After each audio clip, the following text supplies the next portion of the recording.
It says in chapter 9, verse 29, that the Muslims are supposed to fight those who do not believe in Allah and His Messenger and who do not adopt the religion of truth, Islam, and to fight them until they are humiliated and they give the jizya, which is protection money. So Muslims have the mission, the command, to go out into the world and to fight and forcibly subjugate those who do not believe in Islam and those who do not want to accept it. And Muhammad himself practiced this. Muhammad himself went around declaring war.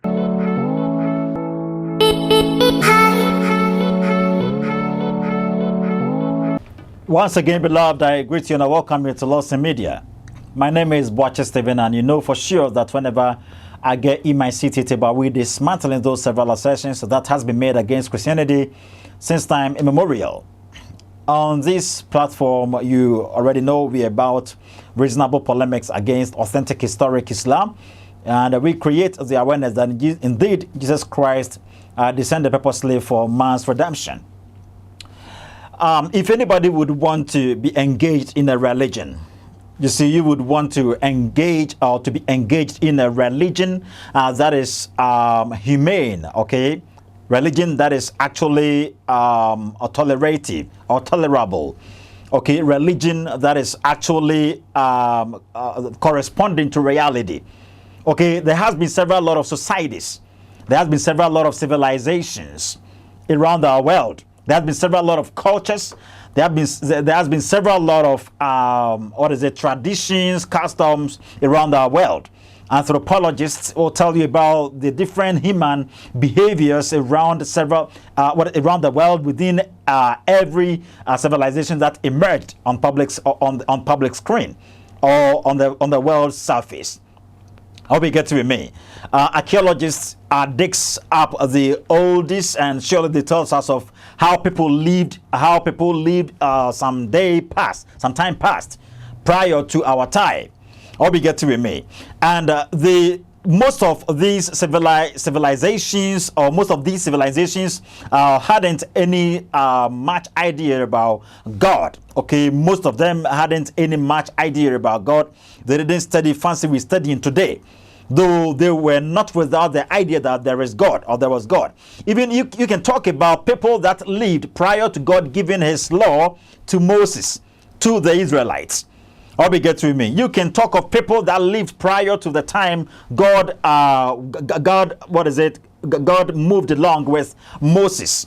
Okay, you can talk about that one.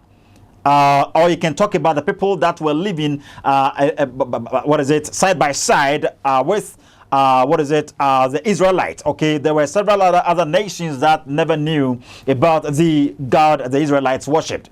But one thing is, God gave them this conscience. Okay, they were given the supernatural law, that is conscience. God was controlling them that way because though they were not given physical laws, okay, they were not given physical commands from God, but their minds, their consciences either accused or excused them on whatever and in whatever they did. I hope you get to me. And surely they knew for sure that if I do this, it's wrong. If I do that, it is what? It is right. Okay, Islam is one of the religions that people has a lot to say about, because the religion itself, okay, the religion itself means something else. Most people will tell you Islam means peace, but Islam never means peace. Okay, it is never true that Islam means peace. Okay, Islam means total submission. Total submission, that's what's meant by Islam. And a Muslim is a person who submits, or the one who submits. And what I mean by total submission is Islam does not tolerate the idea that, okay, you are being relativist. Surely you would want to either go by their terms or you're not going by their terms. Muhammad wouldn't tolerate this. He would be like, okay, it's either you accept Islam by force or you get beheaded. Okay, that's exactly what the prophet of the religion actually did. Well, we're taking a quick break, and after this quick break, we go into David Wood. He's having a discussion with this man with the appellation apostate prophet. Okay, apostate prophet. We're going to hear them out. They're talking about Islam being a violent religion, and when they are done discussing this, David Wood is actually going to pinpoint certain stuff, one or two things, and after that, I'm actually going to give you some clues from Christian Prince.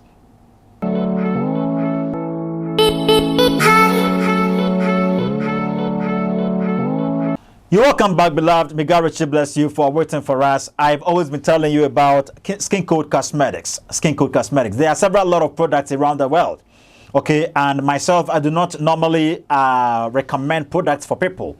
Okay, I don't normally commend products for people, okay, but I will have to witness that indeed that product did what exactly I'm going to talk about. Myself, perhaps I may not use the product, but I've seen people using it and what it's doing for them. I'll be getting sometimes people will just be producing or providing anecdotal reports and all that. You just pick the contact that is emerging on your screen and just contact Skin Code Cosmetics, and surely wherever you are, delivery service is available and they're going to deliver these products at your doorsteps. If you haven't any, if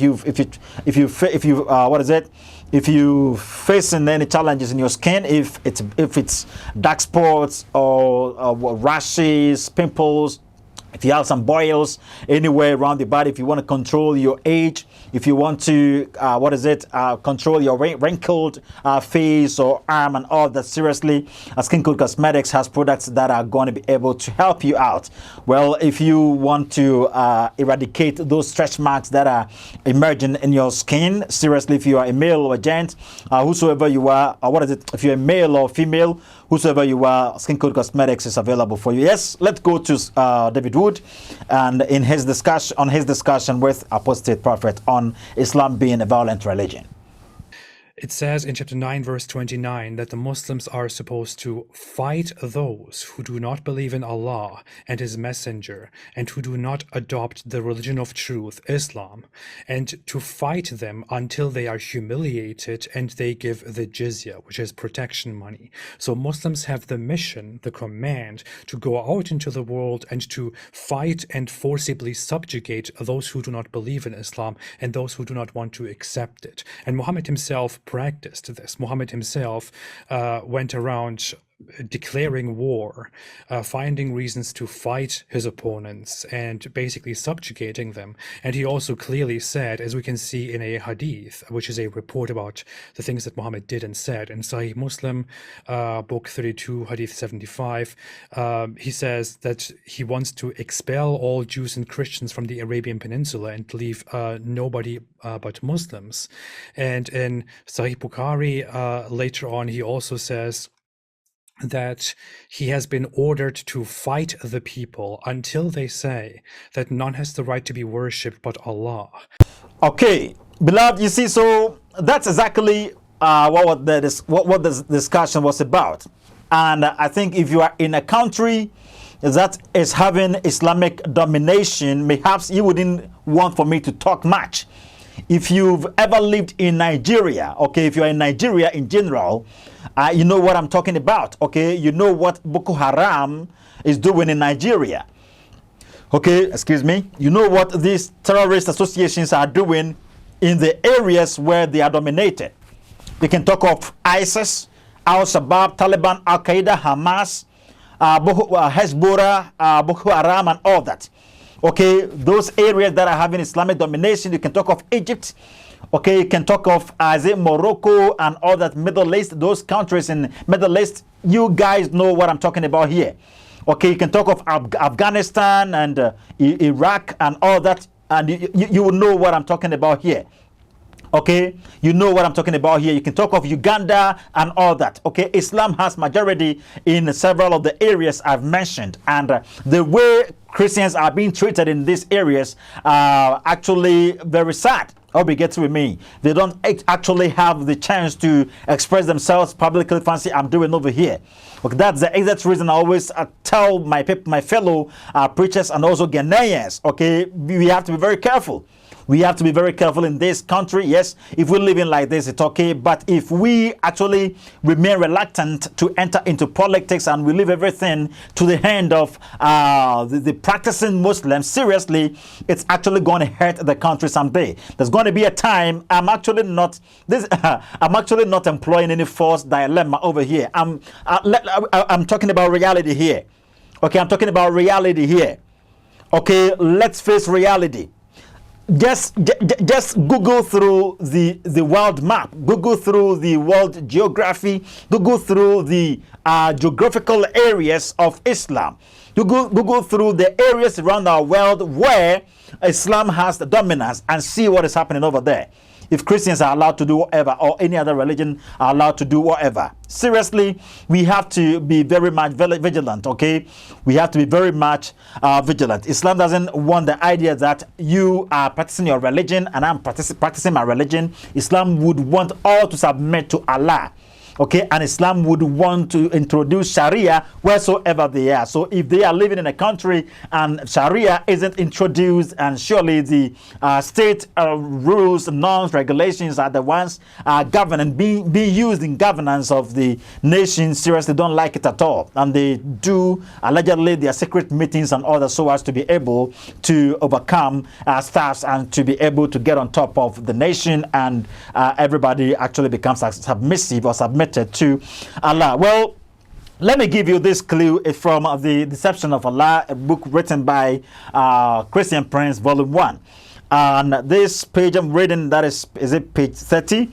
Beheading non-Muslim captives.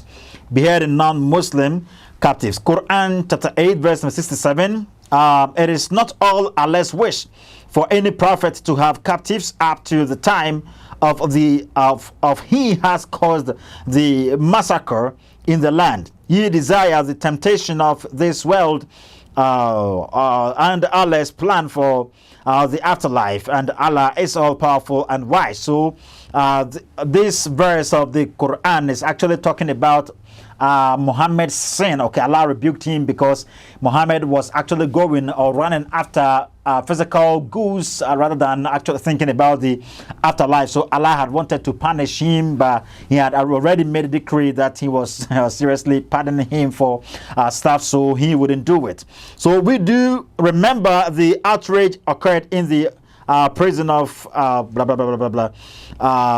Let me give you this. You can read Quran chapter 6 verse 44 and also Surah Al-Tawbah ayah 29 thereabout. You can get to know that Islam doesn't know that you should live in your way and they live in their way, but rather they would want for you to be totally submissive to their deity, that is Allah. Well, we okay, so read, that's Quran chapter 9 verse 29. Okay, it talks about all non-Muslims blood being free to shed. Okay, if you're a Muslim, the Quran tells you that all non-Muslim blood is free to shed. Quran chapter 9 verse number 29 says Muhammad was ordered to kill all non-Muslims or even Christians. Either we convert or we pay jizya. The option of jizya is only applied for the Christians and Jews. Death is a must for all others, as stated in Quran chapter 9 verse 29. It's reported in the book of Christian Prince, that is page 39, a deception of Allah. Combat those who disbelieve in Allah, nor the judgment day, nor forbid what Allah and his messenger command to be forbidden, nor embrace the religion of truthfulness, that is Islam, from the people of the book, Christian and Jewish, until they pay the jizya with force and surrender and feel themselves humiliated and conquered. So that's exactly what the Quran is saying in Quran chapter 9 verse number 29. So Christian Prince actually gives us something over here. The word fight in Quran chapter 9 verse 29 is fight to kill. Okay, so he's giving us some explanation over here, and he's putting them in a box. Okay, in a box, and I think it's actually going to help us a lot. Fight to kill them. That's Quran chapter 9 verse number 29. Fight to kill. or killed. That is the word used for fight to kill is yukatel. Yukatel, okay, and killed is katala. Killing or kill as order, that is yakolol, and also katel. So actually Christian Prince is an Arabic speaker, and he knows whatever he say when it comes to the Arabic or when it comes to the Quran in Arabic. How we get to him. So Muslims are told to kill all non-Muslims wheresoever they may find themselves. So if the Islamic religion isn't dominant in an area, you might think Islam is tolerable. Okay, yes, I'm not talking about individual persons in the religion. Okay, the individual persons in the religion are, most of them, very good. Okay, frankly speaking, let me talk about my friend Bob. Okay, Bob. Okay, he is very good, looking at the way he expresses himself and all that, and he won a civilized debate and all that. Okay, I'm not talking about individual persons like this. Perhaps you may get a friend who is a Muslim and is very good and blah, blah, blah. That's not what I'm talking about. I'm talking about the religion itself. Okay, when Muslims are dominated in an area, they are forced to treat you like an outcast. They are forced by the Quran or by the religion to treat you as an enemy. And the only way you can go scot-free would be that you submit to the religion, you submit to Allah by force, and you begin to be reciting the Shahada, La ilaha illallah wa Muhammadan Rasulullah. We ended up here, and I believe you understand whatever I'm saying and where I'm heading to. We ended up here, and we continue with some other time. Make sure to like the program, subscribe to the channel, make sure to share the program to your loved ones, and help also in liking the program. Bye-bye.